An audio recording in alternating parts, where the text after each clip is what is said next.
بات کریں گے عالم برزخ کے بارے میں، تو آپ نے ویڈیو کو سکپ نہیں کرنا، ویڈیو کے اینڈ تک دیکھنا ہے۔ تو چلیے فرینڈز آگے بڑھتے ہیں۔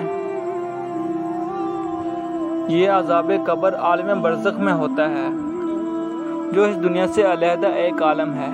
جس گڑھے میں ہم میت کو اتارتے ہیں اس میں بھی عذاب قبر ہوتا ہے۔ جس حالت میں میت کو اتارا جاتا ہے اگرچہ وہ ویسی ہی نظر آتی ہے، مگر اس کی روح کا عالم برزخ میں پہنچ کر بھی جسم سے تعلق رہتا ہے۔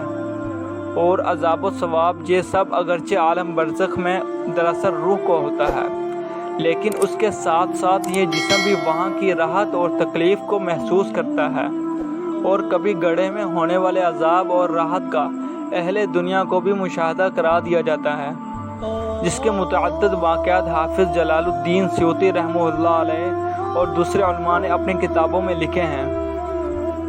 اس کی مثال بالکل ایسی ہے جیسے کوئی آدمی سو رہا ہو اور خواب کے اندر اس کو مارا جا رہا ہو یا جلایا جا رہا ہو یا قتل کیا جا رہا ہو۔ اب خواب کے اندر تو یہ سب حالات اس پر گزر رہے ہیں، لیکن ہم اس کو بالکل ٹھیک ٹھاک سویا ہوا دیکھ رہے ہیں۔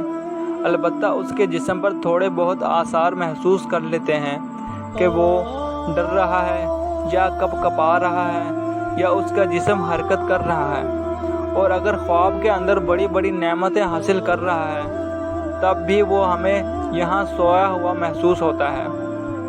نہ کھاتا ہوا نظر آتا ہے، نہ پیتا ہوا نظر آتا ہے، مگر خواب میں کھا پی رہا ہے، سیر و تفریح کر رہا ہے۔ بس اس دنیا کے اندر میت کے عذاب اور ثواب کو سمجھنے کے لیے یہ ایک مثال ہی کافی ہے، لیکن کبھی کبھی اللہ تعالیٰ عبرت اور نصیحت کے لیے اس دنیا کے اندر بھی قبر کا عذاب دکھا دیتے ہیں اور کبھی وہاں کی نعمتیں دکھا دیتے ہیں۔